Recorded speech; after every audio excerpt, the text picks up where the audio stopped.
karya terbaik bagi negeri.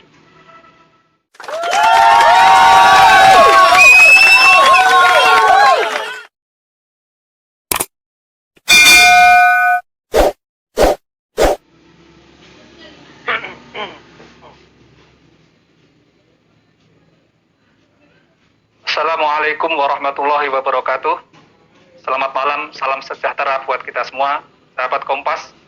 Senang bisa hadir bersama Anda semua dalam acara Kompas Editor Talk episode ke-8. Kompas Editor Talk ini merupakan forum terbuka untuk Anda semua, membahas isu-isu aktual dan menarik yang disampaikan oleh para editor, wartawan senior, dan para expert harian Kompas. Dalam episode ke-8 ini, kita akan mengambil tema soal Afghanistan di mata saya. Telah hadir bersama saya dari Kairo, wartawan senior Mustafa Abdul Rahman. Selamat siang Pak Mustafa. Selamat malam ya waktu Jakarta. Dan juga bergabung juga bersama kita di Jakarta, wartawan senior. Selamat malam Mas Wartono. Selamat malam Mas Sam. Dan saya sendiri Muhammad Samsuladi dari Desk Internasional Harian Kompas akan memandu jalannya acara Kompas Editor Talk malam kali ini sampai pukul 20.30 WIB. Sahabat Kompas, tema yang akan kita bahas pada malam hari ini adalah tema yang sangat aktual yang sedang kita bicarakan dan dibahas ramai oleh masyarakat di negeri kita, yaitu soal situasi di Afghanistan. Seperti yang kita tahu bahwa pada tanggal 15 Agustus yang lalu, Afghanistan jatuh ke tangan kelompok Taliban. Dan juga pemerintahan sudah berubah berganti dengan yang di bawah kekuasaan kelompok Taliban. Kalau kita melihat bahwa titik balik dari peristiwa ini adalah pada bulan Februari 2020 ketika terjadi perundingan antara Amerika Serikat dan kelompok Taliban, yang dari perundingan itu antara lain menghasilkan kesepakatan bahwa Amerika Serikat akan menarik pasukan dari Afghanistan, dan dengan sebagai imbalan dari bahwa kelompok Taliban menjamin tidak akan menjadikan Afghanistan sebagai tempat untuk melancarkan serangan teror ke Amerika Serikat. Situasi ini menjadi bahan diskusi dan menjadi bahan perdebatan yang sangat hangat baik di kalangan warga biasa hingga kalangan pemerhati pengamat internasional. Pada malam hari ini, Pak Mustafa dan Mas Suwarto akan bercerita panjang lebar tentang pengalaman beliau berdua ketika berkunjung ke Kabul, ibu kota Afghanistan. Pak Mustafa mengunjungi kota Kabul pada tahun 1997 dan pada tahun 2002. Sementara Mas Wartono berkunjung ke kota Kabul pada tahun 2018. Pada sesi kali ini kita akan bagi dua. Yang pertama pemaparan dari narasumber kita, dan yang kedua nanti akan kita lanjutkan dengan sesi tanya jawab. Sahabat Kompas yang berminat untuk bertanya dan memperdalam isu-isu yang terkait dengan isu Afghanistan bisa menyampaikan pertanyaannya pada kolom question and answer. Pada kesempatan ini, pertama kali kita ingin mendengar cerita, pengalaman, pengamatan, dan kesaksian langsung dari Pak Mustafa saat berkunjung ke kota Kabul pada tahun 1997 dan 2002. Kemudian nanti dilanjutkan oleh Mas Wartono yang juga berkunjung ke kota yang sama pada tahun 2018. Silakan Pak Mustafa, bisa diceritakan bagaimana pengalaman kunjungan ke kota Kabul pada saat itu. Yang saya baca dari tulisan Pak Mustafa di Kompas ID menyebutkan itu dilakukan dengan perjalanan dari Islamabad, Pakistan. Silakan Pak Mustafa. Assalamualaikum warahmatullahi wabarakatuh. Selamat malam waktu Jakarta. Saya sangat gembira bertemu lagi dengan para sahabat Kompas di acara Kompas Editor Talk kali ini yang berjudul Afghanistan di mata saya. Seperti disampaikan oleh moderator bahwa isu Afghanistan ini adalah isu yang hot, isu yang panas. Jadi begitu bergulir berita bahwa Taliban menguasai kota Kabul pada hari Minggu tanggal 15 Agustus tahun 2021, maka segera pula terjadi pertanyaan besar dan sekaligus juga polemik tentang masa depan pada era kekuasaan Taliban, kalau saya sebut kekuasaan Taliban jilid 2. Kekuasaan Taliban jilid pertama terjadi pada seperempat abad yang lalu, antara tahun 1996 sampai tahun 2001. Sekarang mulai tanggal 15 Agustus 2021 Taliban berkuasa lagi. Maka segera merebak polemik yang cukup sengit. Saya kira tidak hanya di Indonesia, tapi di seluruh dunia. Dan itu sangat wajar karena masyarakat dimanapun masih trauma dengan situasi Afghanistan ketika atau pada era kekuasaan Taliban jilid pertama, yang di situ begitu primitif. Dan saya menjadi saksi langsung keadaan Afghanistan ketika masa kekuasaan Taliban jilid pertama yang begitu situasinya itu ultra konservatif, ya.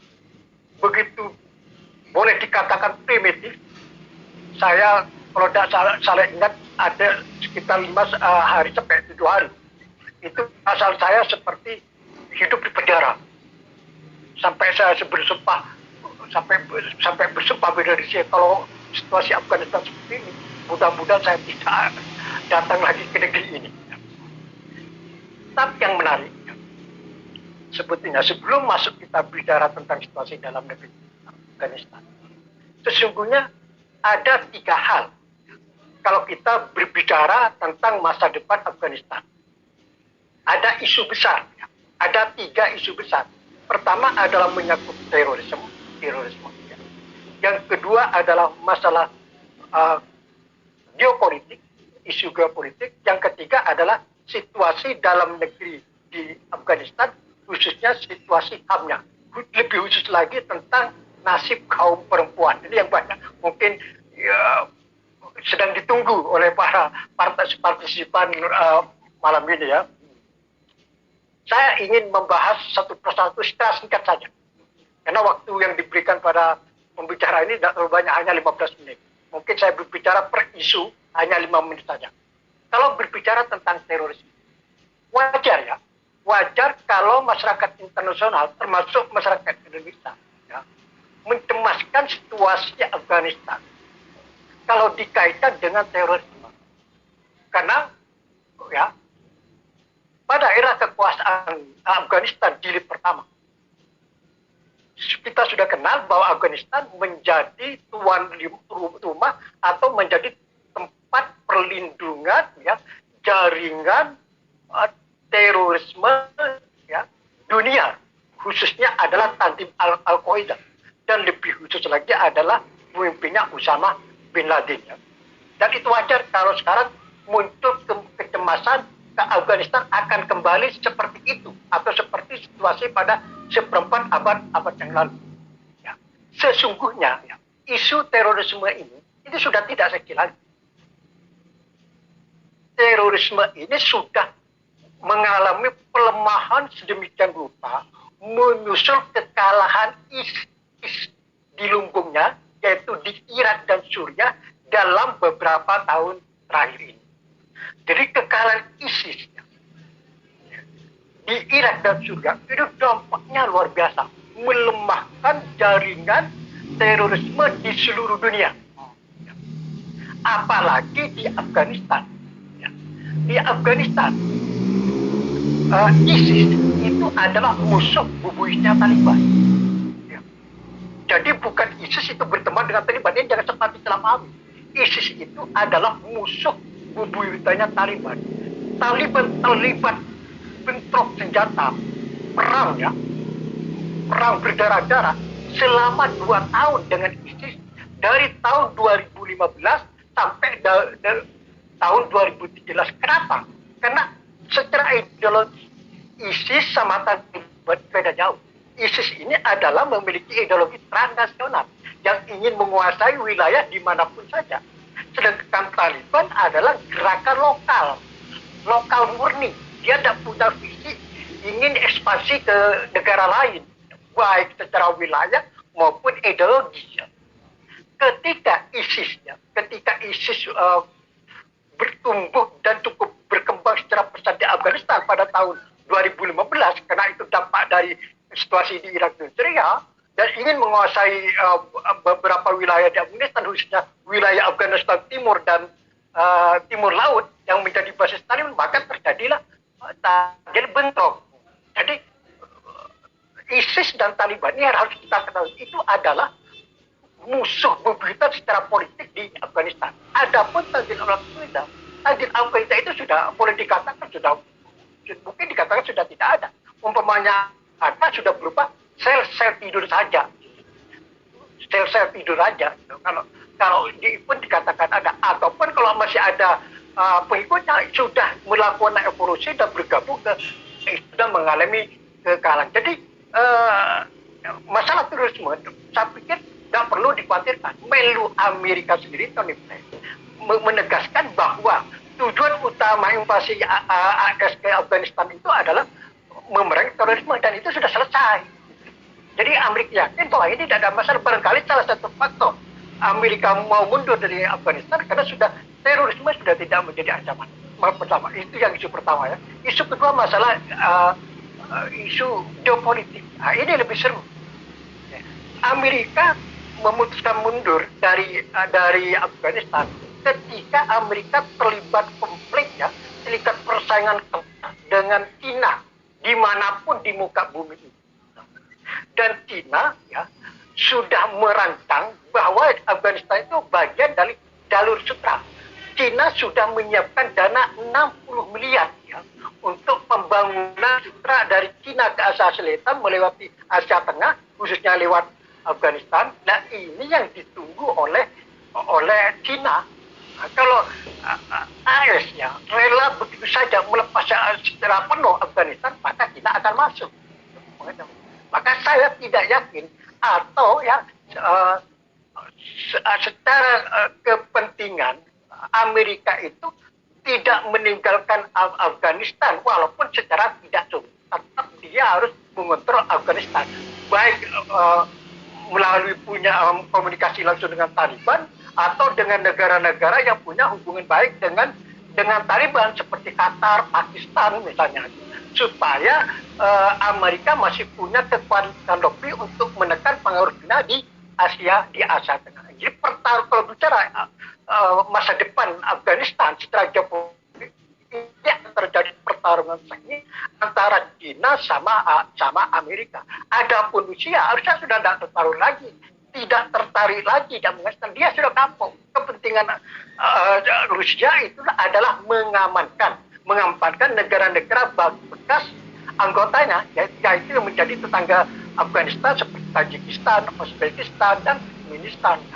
Hanya itu, supaya misalnya sebetulnya Rusia itu agak khawatir masalah terorisme juga. Jangan sampai kalau Taliban masih memberi toleransi pada gerakan kelompok-kelompok radikal di seluruh dunia dia ini, nanti akan mengganggu negara-negara di Asia Tengah lain dan selanjutnya kepada Rusia. Itu aja Rusia kepentingan. Selain itu Rusia sudah kapok juga seperti Amerika ya. Itu masalah geopolitik. Kemudian yang terakhir itu masalah situasi dalam negeri, khususnya HAM. Ini kan terjadi polemik antara pesimis dan optimis. Dan ini sebetulnya terlalu dini. Jadi kita menilai Afghanistan saat ini. Karena Afghanistan ini sekarang belum punya pemerintahan yang definitif. Jadi kalau terjadi insiden saat itu wajar. Ya. Karena kekuasaan itu di tangan panglima perang yang tersebar di mana-mana. Ini ada waktu masih 3 menit ya. 3 menit. Waktu saya masih ada berapa menit, Pak Moderator? Kira-kira 4 menit lagi. 4 menit lagi boleh. Masih ada 44 menit lagi. Dan jadi terlalu dini kalau kita menilai secara definitif atau mengambil kesimpulan tentang wajah Afghanistan saat ini. Jadi perlu menunggu beberapa minggu lagi atau kita beberapa bulan, misalnya 100 hari kekuasaan Taliban, baru kita nilai nanti. Dan kalau terjadi polemik antara pesimis dan optimis itu wajar. Dalam situasi Afghanistan yang masih tidak menentu saat ini, ya, dan yang pesimis ya beralasan takut kecemasan itu adalah takut terjadi seperti 25 tahun lalu. Saya dari saksi langsung ya bagaimana situasi yang cepat ketika zaman Taliban 25 tahun yang lalu, di mana ya hidupannya seperti itulah. Misalnya harus pakai jenggotnya itu harus panjang. Tidak hanya jenggotnya harus panjang dan harus menyentuh gelas. Ini bayangkan gitu kan. Jadi sama kalau polisi yang tersebar di kota Kabul pada itu sekaligus polisi syariah. Itu kan gawat gitu kan. Jadi kalau kira-kira ada orang Afgan yang jenggotnya tanggung, disuruh berhenti, disuruh duduk, dikasih gelas. Apakah jenggotnya itu sampai ke gelas atau tidak? Coba bayangkan. Kalau ke gelas aman, kalau tidak gelas bisa mendapat hukuman. Kaum wanita semua. Saya selama antara 5 hari sampai seminggu di kota Kabul, saya jarang sekali melihat kaum wanita berkeliaran. Kalau saya menemukan wanita sudah tertutup burka itu pakaian yang tertutup dari ujung kepala sampai ujung kaki, dan itu tidak cukup syarat itu. Taliban memberjatuhkan syarat lagi adalah harus pakai kaos kaki. Wanita harus pakai kaos kaki. Bayangkan coba gambaran Taliban pada zaman 25 tahun jilid pertama itu. Musik itu tidak ada, hanya ada suara. Kita lihat misalnya di restoran atau di taksi, kita hanya bunyi suara-suara aja, basmalah, assalamualaikum, tapi musik tidak ada, bunyi musik itu tidak ada. Biskop ditutup semua, gambar-gambar di jalanan itu nggak ada, semua ditutup, nggak boleh ada gambar laki, jadi foto itu nggak boleh. Jadi memutar itu, bayangkan hidup di suatu lingkungan yang situasinya seperti itu. Nah itu waktu itu saya yang kena wartawan pengen tahu ya. Sampai saya bersumpah, saya hidup 5 hari 7 hari seperti ini di penjara. Jadi sangat monoton sekali situasinya kayak begitu.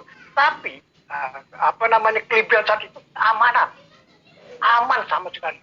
Tidak ada warga sipil yang menjadang senjata, tidak ada bunyi peluru. Kata teman-teman di sana sebelum Taliban berkuasa, itu namanya dentuman peluru itu bisa di mana-mana. Semua orang pakai bawa senjata semua ketika Taliban berkuasa. Semua itu tidak ada, tapi dengan imbalan kehidupannya seperti itu. Yang dikhawatirkan sekarang situasi itu kembali lagi ya. Tapi bagi yang optimis kan 25 tahun itu kan cukup panjang. Sekarang sudah ada regenerasi di Taliban yang luar biasa. Pimpinan Taliban itu sudah usia 30-40-an atau 50-an. Dan itu yang pertama ya. Yang kedua adalah Taliban itu sudah punya interaksi dengan internasional lewat perundingan seperti perundingan di Doha, Qatar ya. Sudah berlangsung bertahun-tahun antara Taliban sama AS. Kemudian kunjungan pemimpin Taliban ke negara-negara lain seperti ke China, ke Rusia, termasuk ke Indonesia. Itu kan beberapa kali delegasi Taliban ke Indonesia. Dari situ Taliban banyak mengambil pengalaman cara berbagi, melakukan kompromi ya. Yang kedua, yang ketiga adalah ya pengalaman dia pahit jadi oposisi bersenjata selama 20 tahun dari 21 sampai dari 21 ke 2001. Menurut banyak para ahli itu akan ketika berkuasa akan lebih banyak, lebih bijak ya, karena banyak mengambil pelajaran ketika dulu dia berkuasa kemudian jatuh, kemudian jadi oposisi, kemudian sekarang berhasil berkuasa lagi, maka akan lebih itu yang kelompok yang optimis ya. Tapi apapun bagaimana, memang lebih baik kita menunggu, terutama ya setelah terbentuknya pemerintahan dan Taliban berkuasa akan membentuk pemerintahan eksklusif. Situasi di lapangan sudah mendukung itu, karena Taliban sekarang sedang gencar berunding dengan kelompok-kelompok lain seperti dengan mantan Presiden Afghanistan Hamid Karzai, dengan mantan Ketua Partai Hizbut Islami Kolbukni Matiar, kemudian dengan Ketua Komite Rekonsiliasi Afghanistan Abdullah, kemudian dengan delegasi Pansir. Kan berita terakhir Pansir ini akan memberontak sama Taliban. Tapi ternyata Pansir juga mengirim delegasi ke Kabul, berunding dengan Kabul. Ini dan semoga berhasil. Kalau ini sukses, maka ini akan menjadi poin yang positif atau titik awal yang positif menuju sesuai dengan harapan bahwa Afghanistan akan berubah. Kalau saya melihat live TV di sini, kan banyak TV di Timur Tengah itu yang punya wartawan di Istanbul ya, jadi live hampir tiap hari di sini. Saya lihat bagus itu ya, banyak Taliban tuh malah foto besar. Dulu zaman saya ke sana 25 tahun, foto itu dilarang, tidak ada gambar-gambar itu. Sekarang malah pasukan Taliban tuh berselfie foto kemana-mana. Kan ada perubahan. Dan lihat di kota Kabul, saya lihat kemacetan lalu lintas itu sudah ada. Berarti kehidupan di Kabul itu normal. Ketika 25 tahun saya ke sana, jalan itu relatif lengang, jalan jarang kendaraan. Ya, tapi 25 tahun yang lalu ya mungkin kendaraan dan sebagainya. Ya, justru yang mendominasi jalan kota itu ada sepeda-sepeda yang dikendarai oleh orang-orang tua Afghanistan saat itu ya. Ya saya tidak membayangkan 25 tahun yang lalu. Sekarang saya lihat di live setelah itu jauh lebih baik. Saya kira itu yang bisa saya sampaikan. Nanti kita kembangkan dalam tanya jawab. Terima kasih. Wassalamualaikum warahmatullahi wabarakatuh. Assalamualaikum warahmatullahi wabarakatuh. Terima kasih Pak Mustafa. Menarik sekali atas paparan yang disampaikan, baik cerita, pengalaman maupun kesaksian selama berkunjung ke Kota Kabul 25 tahun yang lalu, dan juga ulasan atau overview atas situasi yang ada saat ini.